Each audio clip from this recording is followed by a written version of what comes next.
Hey guys, what's up? Nachshon here. I create videos about self-developed movement, which is a weird term that I made up. Yeah.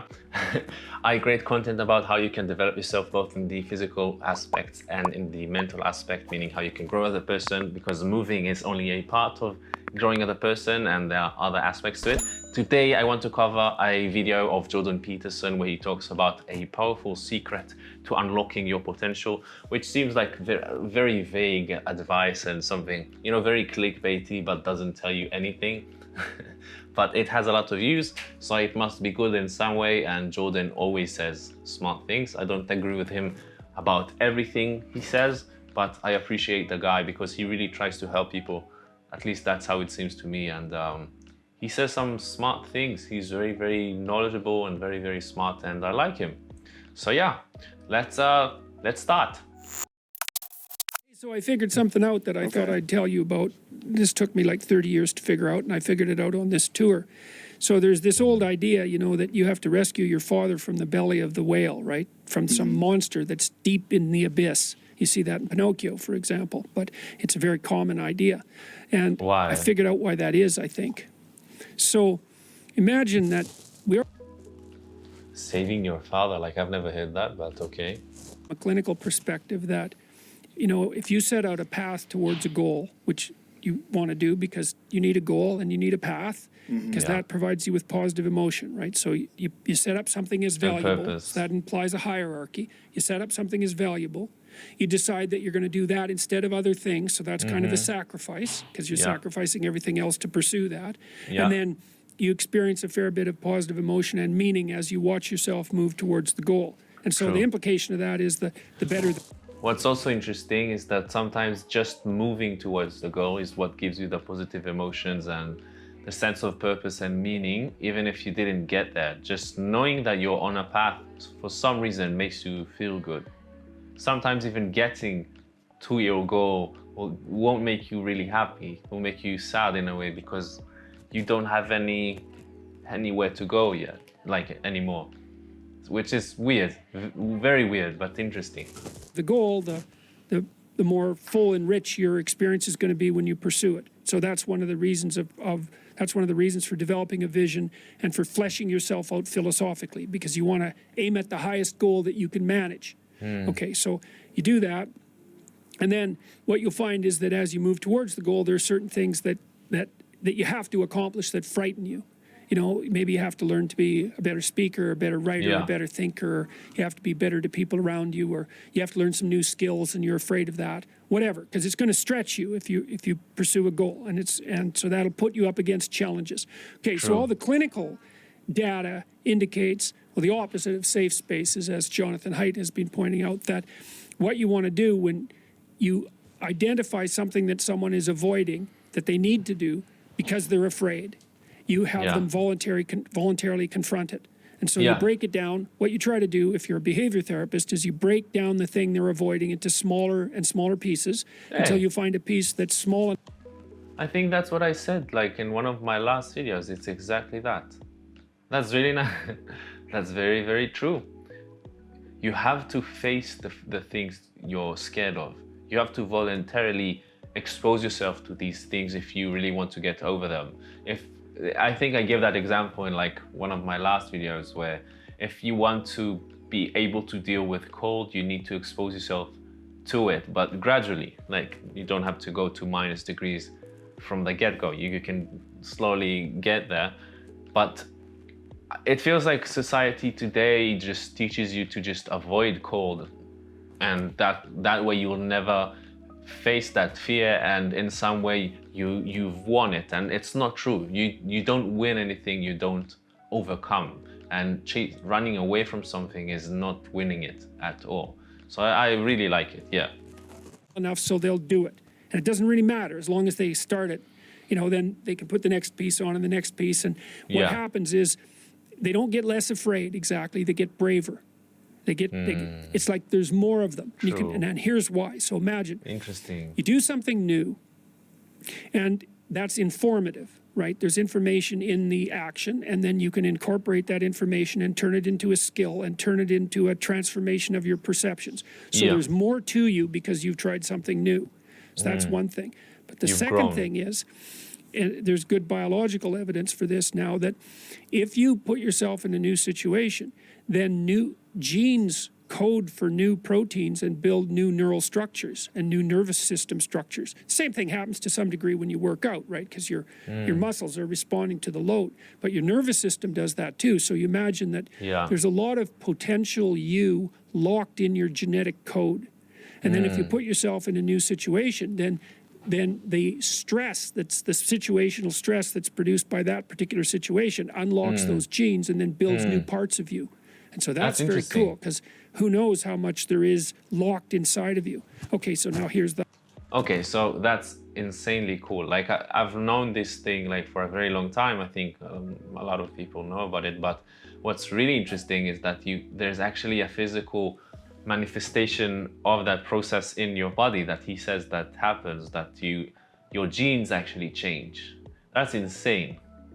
That's really, really cool. Like it makes you feel like you're from the movie Limitless, just not taking the pill, just doing it yourself. That's insane. That's really cool. So let's assume that scales as you take on heavier and heavier loads. Yeah. That more and more of you get more and more informed because you're doing more and more difficult things, but more and more of you gets unlocked. It's like training. And so then what that would imply is that if you got to the point where you could look at the darkest things, so that would be the abyss, right? That would be the deepest abyss. If you could look at the harshest things, like the most brutal parts of the suffering of the world and the malevolence of people and society, if you could look at that straight and directly, that would turn you on maximally. And so that's the idea of rescuing your father, because imagine... So by doing the things that scare you the most, so I guess it makes sense. Like the more you can deal with, the more it tells how strong you are. So you have a goal to deal with shit, in a way. Yeah. Imagine that you're like the potential composite of all the ancestral wisdom that's locked inside of you biologically. But that's not going to come out at all unless you stress yourself, unless you challenge yourself. And the bigger the challenge you take on, the more that's going to turn on. And so that as you take on a broader and broader range of challenges and you push yourself harder, then more and more of what you could be turns on, and that's equivalent to transforming yourself into the ancestral father.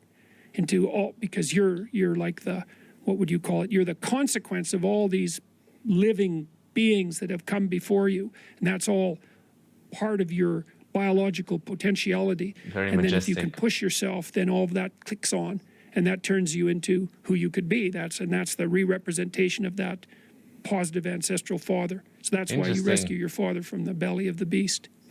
That's insanely interesting.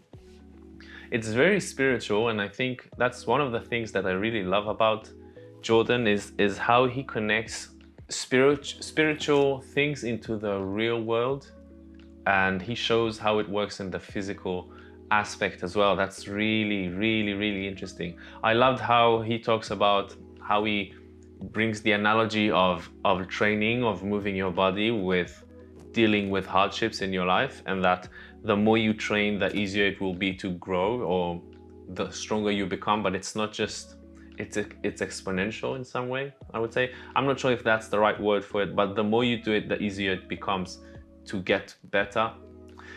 It's true and not true, right? Because the more you train, let's compare it to dancing, okay? So the more you dance, the easier dancing becomes.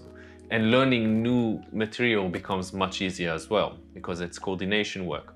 But if you want to develop strength, let's say the maximum you'll ever be able to bench press, not that I'm doing that, but like, let's say that's a goal you have. The maximum you can bench press is 200 kilos, yeah? So at the beginning, your growth will be the biggest. At the beginning, maybe the first year, you'll be able to get from 0 to 100 kilos. And the second year, you'll be able to get from 100 to 150 maybe. And then the third year, you'll get to, instead of 100 on the first year and 50 on the second year, you'll get to 175. Because the more you grow, it also becomes harder in some way. So there's like, it's a cool balance, I would say, between those two. So it's really interesting to see that. But what also strikes me, and what I really kind of feel like I have to say in some ways, that I feel like in our Western culture, we're so addicted to working hard that we hear it from everywhere. And I feel like what's not being discussed here is as important as what is. So they are talking about how important it is to work hard and to face your fears and challenges. What they are not talking about here, and I'm not blaming them for it, obviously, you can't talk about everything in the world when you talk about the topic. What they're missing, I would say, is what supports you being able to deal with these challenges. Because dealing with challenges costs you a lot of energy, emotional energy, physical energy, mental energy, and it drains you. And if you don't have a way to replenish your energy and enjoy your life in a way and have fun and relax, you won't be able to deal with these fears. So even if your entire goal is to just be the harshest, like the roughest person in the world that can deal with the hardest, challenges ever, you have to learn, even if that's all you want in life, and most of us aren't like that, but even if that's all you want, you have to learn how to be soft as well. That's what I'm trying to say. So in order to be very hard, not sexually, but in order to be a hard person or hard in life, you have to learn how to be soft, because otherwise you're missing your ability to be harder, to be bigger and greater. You know what I'm saying? So the harder you go, the more you need to rest and relax.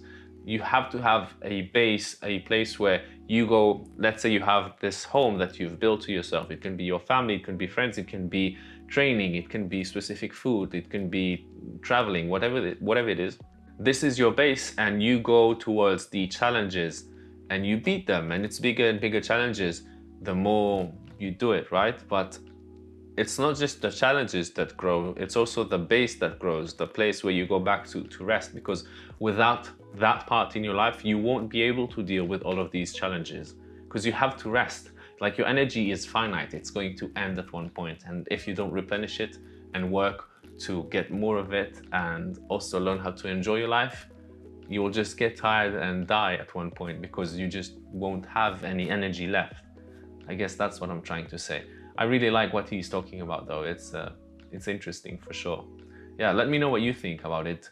Like, are you dealing with challenges like that in your life? Have you felt in your life that you've started small and have grown with the challenges that you're dealing with today? Because I definitely feel that in my life. I started very, very, very small in going to the gym like 3 times a week, and now I'm in a different place and dealing with my emotional side and my mental side. Like, there are many things that have started very small and slowly they've really grown. I'd love to hear where you see it in your life. Like, what's, let's say, one aspect in your life where you've started very small and now you feel like, wow, I've really reached like very far.